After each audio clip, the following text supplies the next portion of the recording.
أمير هشام يعلنها عودة حسام البدري لقيادة الأهلي.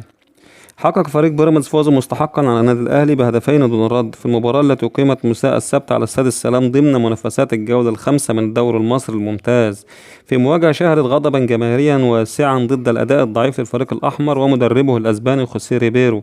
أكد الإعلامي أمير هشام خلال تقديمه برنامجه بلس 90 على قناة النهار أن بيراميدز استحق الفوز بالكامل فيما ظهر الأهلي بصورة سيئة جدا، مشيرا إلى أن ريبيرو مدرب لا يليق بالنادي الأحمر، وأن مستوى الصفقات الجديد لم يحقق أي تأثير إيجابي حتى الآن. وأوضح أمير هشام أن استمرار ريبيرو على رأس القيادة الفنية مضيعة للوقت، وأنه من المتوقع أن تتخذ إدارة الأهلي قرارا سريعا بإقالته وتعيين مدير فني آخر صاحب شخصية قوية، وقد يكون حسام البدري أحد المرشحين لإعادة ضبط الأمور داخل الفريق. وأضاف الأهلي يمتلك لاعبين هم الأفضل في الدوري وأفريقيا، لكن العيب يكمن في المدير الفني. وأشار الإعلامي إلى أن الجماهير في استاد السلام عبرت عن غضبها من أداء اللاعبين والمدرب بهتافات طالبت برحيل ريبيرو، ووجهت رسائل حادة لرئيس النادي محمود الخطيب مؤكدة أن الفريق لم يقدم الأداء المتوقع.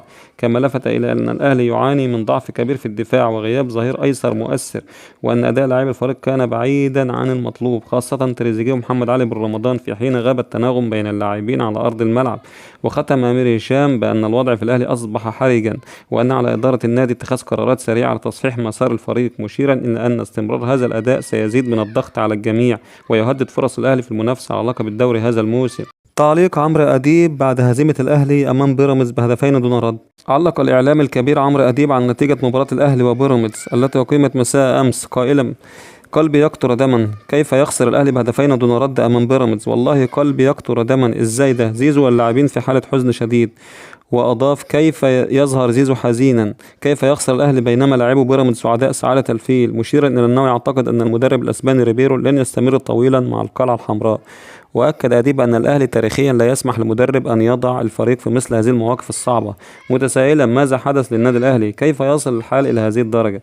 واختتم حديثه ساخرا: الأهلي نادي البطولات الذي حصد لقب الدوري في الموسم الماضي، ولكن هذا غير مؤكد، فهناك كلام آخر عن هذا الموضوع، ولكن لا يمكن أن يظهر بهذا الشكل. هذه نتائج هزيلة وضعيفة لا تليق بمكانة المارد الأحمر.